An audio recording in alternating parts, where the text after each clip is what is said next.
Hey, I'd like to welcome you to another episode of Mission Matters. My name is Adam Torres, and if you'd like to apply to be a guest in the show, just head on over to missionmatters.com and click on Be Our Guest to apply. All right, so today's guest is Neil Ateem, and he is founder over at the Multiplier Agency. Neil, welcome to the show. Thank you, Adam. Thank you for having me. All right. So, big topic, of course, for our audience, helping companies scale their revenue, scaling mission-driven companies to transform their customers' lives. So, we got a big entrepreneur and executive audience, and I know we like this topic, scaling, scaling, scaling. I guess just to get us started, how did you get started in terms of wanting to help companies and work with business owners? Like, where did all that begin for you? So, I mean, how far back do we want to go, right? Come on, man. Were you selling candy in school? What were you selling? Comic books, baseball cards? How were you helping people? What were you selling?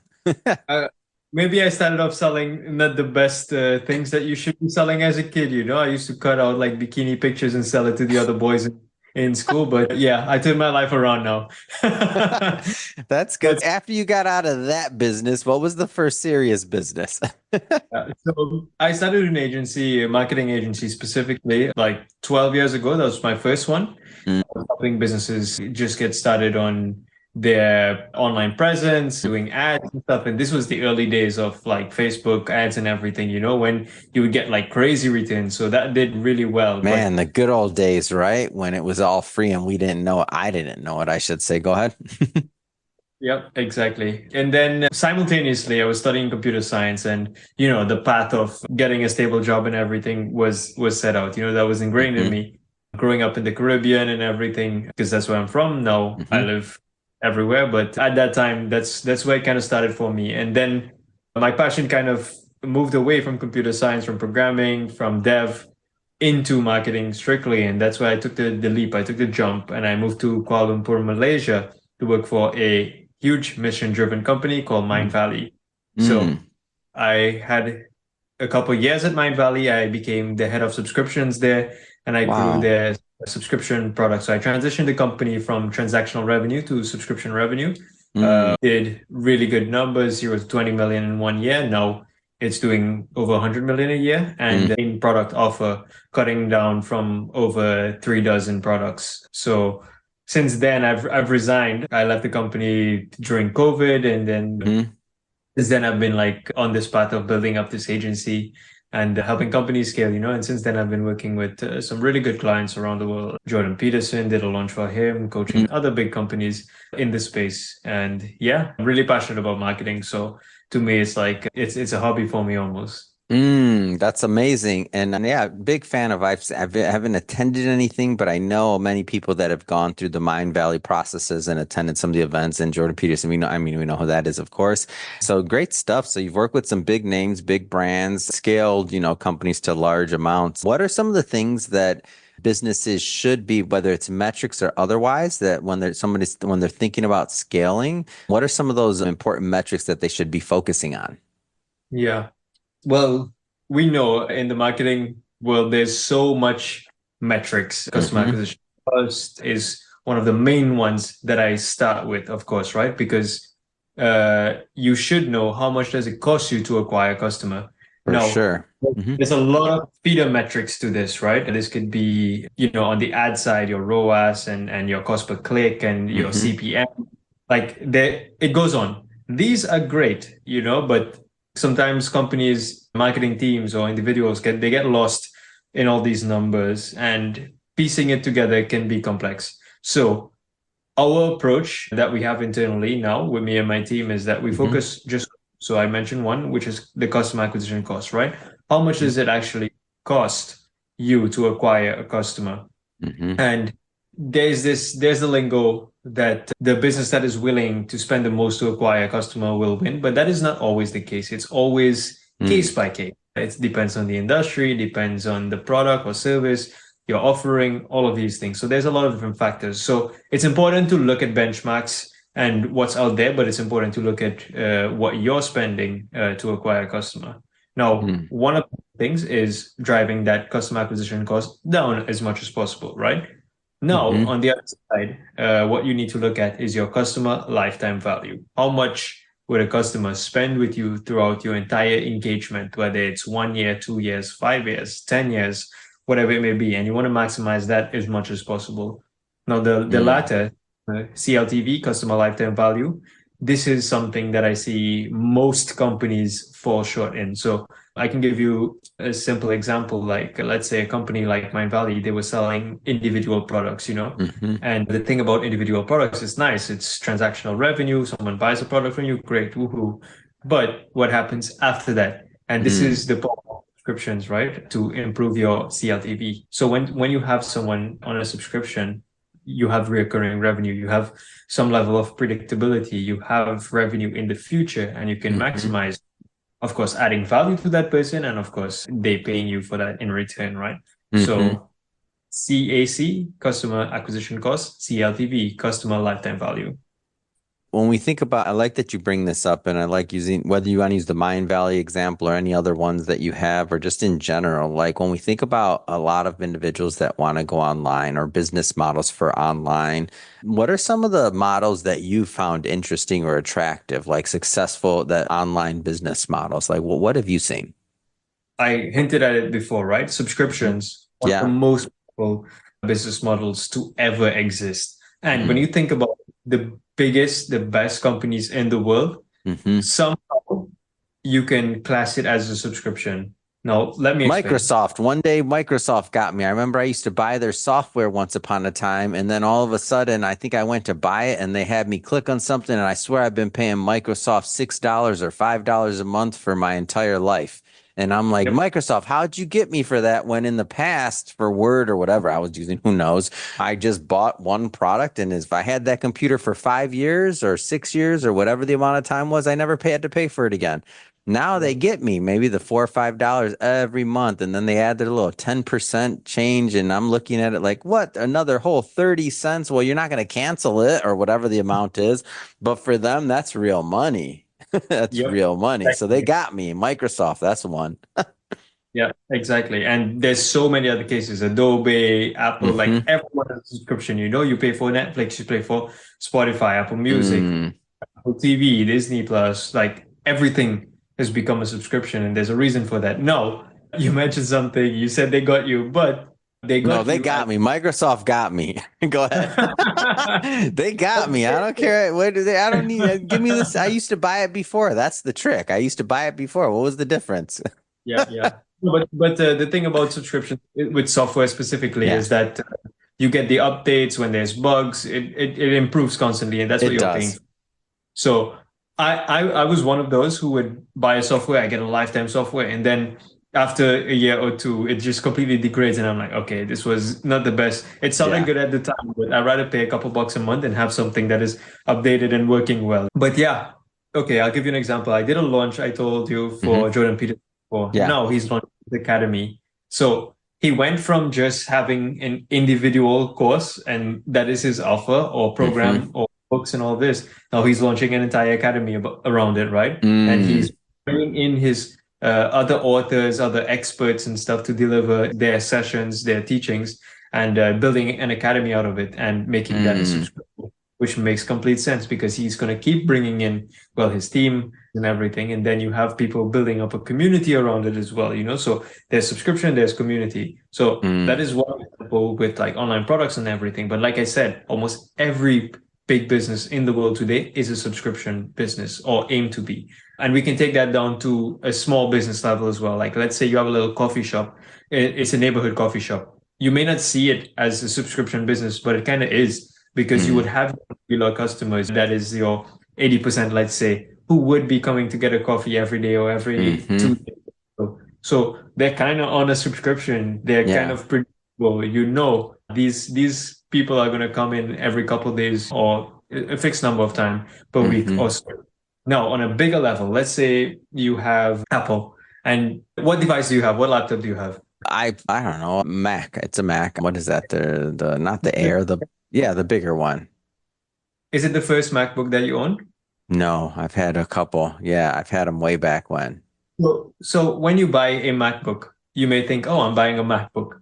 And that's transactional revenue. Yep. Right? One time. The thing is, once you're in the Apple ecosystem, you become a subscriber for life almost. And every They get me one, too, Neil. They get me too. almost, almost. So that's the thing, right? You don't see it. It's not in plain sight. It's not like you give them 10 grand and be like, okay, this is for 10 years of Apple devices. No, Nah, they're gonna get me. yep. You come out, you buy this device, you're locked in, and then you have to upgrade every couple of years because performance degrade, the battery goes wonk, Mhm. like so you become a subscriber for life there, right? And we may not Yep. see it, but it is. So Mhm. business that wants to take it to that level, maybe not Apple level, $1 trillion level. Of course. Well, hey, come on, man. We could dream. Come on. Yeah, exactly. We're entrepreneurs. This is an entrepreneur show. We can dream. It's okay. Yeah. And the thing is, you can think in that way. How do I Mhm. get recurring revenue? So it may not be the single product that you offer or service, whether you sell an online course or you have a platform. Like, Mm. how do you continue to deliver value would 100% determine if customers are going to keep paying you. So Mm. solving problems for your customers, you need to keep solving problems. So when you solve one, what is the other problem that they may have? And you need to be able to provide a solution for that as well. If it's a Mhm. device have a lifespan. So how can you expand on that and actually get them to come back to you, lock them into your ecosystem, provide the best value, or even having like add-ons for something that you sell as a physical product, something that is Mhm. complementary. Like, for example, I'm locked into these Oral-B electric toothbrush because I need to change the tips of it, right? So They every got you too, Neil. I like it. so every country that I go to, I have to restock these tips for my Oral-B toothbrush, and I love it. It adds value to my life. I love It using. does. I agree. Yeah, it works really well. So I'm a subscriber there somehow, right? Even Yep. though Yep. I have my credit card info and I think, oh, I'm winning. They're winning because I have to keep going back to them. But you're winning because you had great teeth. So there you go. So that's a win. That's a win, man. That's not by accident. No. So Yeah. I want to get into a little bit about like channels for scaling. Like, what are some of the best channels you've seen for scaling? Yeah. So channels for scaling. Well, there's paid, of course, for cold. Then there's owned, which is the email list, the traffic you Yep. get on your website, your blog. There's earned media, so it can be you getting press or someone covering you because your product is so great or your service is so great. Mhm. So there's all these channels, but best. Now, best on cold, let's say, Mhm. because to scale, ideally, you need to tap into cold audiences, right? Mhm. Whether a different language market or a different country or same country, but someone or potential customers who's never heard of your brand, your product, or Mhm. service. Definitely, for now, it's still ads. Like there's nothing that is more in control that you have Mhm. more control of than ads because everything else is like it's very hard to get the numbers on it. It's very hard to quantify it with ads. Mm. If you spend $10,000 and you get back $20,000, that is concrete data, right? So you can Mhm. skip not exponentially, but at least you have numbers. Yeah. Compared to the other channel, it's very hard to quantify because even with ads, it can be sometimes because sometimes you can track on a first click basis, a last click Mhm. basis. Like someone may get exposure to your product, your offering, and that may be 10 months ago, but Mhm. now they decide to buy. So that's hard to track. But Mhm. yeah, till now it's still ads and it's Meta, which is Facebook and Instagram, still the best options. But what is important is the funnels, your Mm. acquisition strategy. That is what determines if it's going to be a winner or not. And of course, having the proper copy, the proper sales page structure, and all of this super Mhm. important. If you're doing low ticket, high ticket, physical product, online course, whatever it may be, but yeah, every element is really important. So your creatives, like how do you stop someone from scrolling and actually engage while they're in line or on their bed scrolling through Instagram? And how do you Mhm. actually get them to actually visit a product at that point in time, you know? Mhm. So this is a science to it. But yeah, to close the point, still matter to scale on cold traffic. Yeah, that's what I would think too. And I don't think it's going anywhere because I mean, lots different channels that come up and otherwise, but they got the data, man. Everybody's Yeah. on that. I mean, the amount of people that are still on Facebook and otherwise, like that mousetrap that was built a long, long time ago and people continue to feed in. It's still the powerhouse. Yeah. Am I off on that? I don't know. There's just updates and other things, but that's still the one. it still is. I think just recently Instagram was still like the most downloaded app and stuff every single day, you know? So they're not going anywhere anytime soon. And Hmm. US companies makes it even better because even with all the controversy with TikTok and all this, like Hmm. it can be banned, you don't know what's happening there, but US born and raised and Yeah. that equates to global, so they're not going anywhere. Mm. Neil, this has been a lot of fun having you on the show today and getting to know more about you, your agency, your history and scaling, and how you're helping other people scale. What type of companies are you looking to work with with Multiplier Agency? Like, is it small businesses, middle market, enterprise only? Like, give us a little bit of the lay of the land of what kind of clients you're taking on. So the thing about us, we're really bespoke. So I don't say we do webinars and that's the only thing that we do. Sure. So for now, the thing is we work with clients that do six figures and up, but we have clients that are startups who just want to get their products launched to companies already doing 50 million and want to scale to 100 million. Mm. So that's where we go, but we only have a limited amount of capacity anyway because we're a Yep. small agency.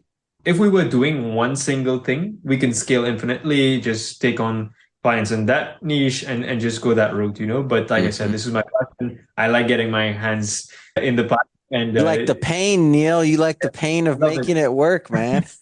I love it. I love it. I love the grind, you know. This is something that is dear to me. So I keep going this route. But yeah, any mission-driven company out Yeah. there, adding value to people's life, I say, is the number one thing for us. It's Hmm. how you make impact and it helps us make impact through you, Yeah. basically. So whether you're selling online courses, you have a platform, you have a service, whatever it may be. So long as it's an online company, we can help you scale. Awesome. Neil, if somebody wants to follow up and to continue the conversation, how do they do that?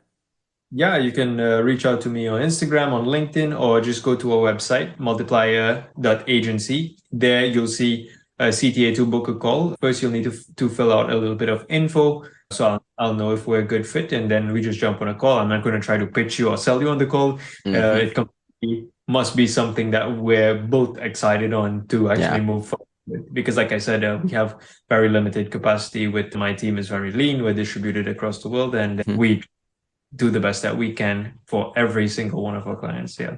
Awesome. And so to the audience, just so you know, I'll put the links into the show notes so you can just click on the links and head right on over and check out Neil's site. And speaking of the audience, if this is your first time with Mission Matters and you haven't hit the subscribe or follow button yet, I welcome you to do so. This is a daily show. Each and every day, we're putting out new content, new stories, and bringing you new thought leaders to hopefully help you along the way in your journey as well. So again, hit that subscribe or follow button so that tomorrow you can get that and push notification that says, hey, we got another episode.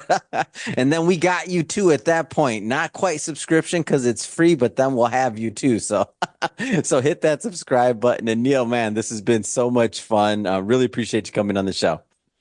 Thank you, Adam. Thank you for having me.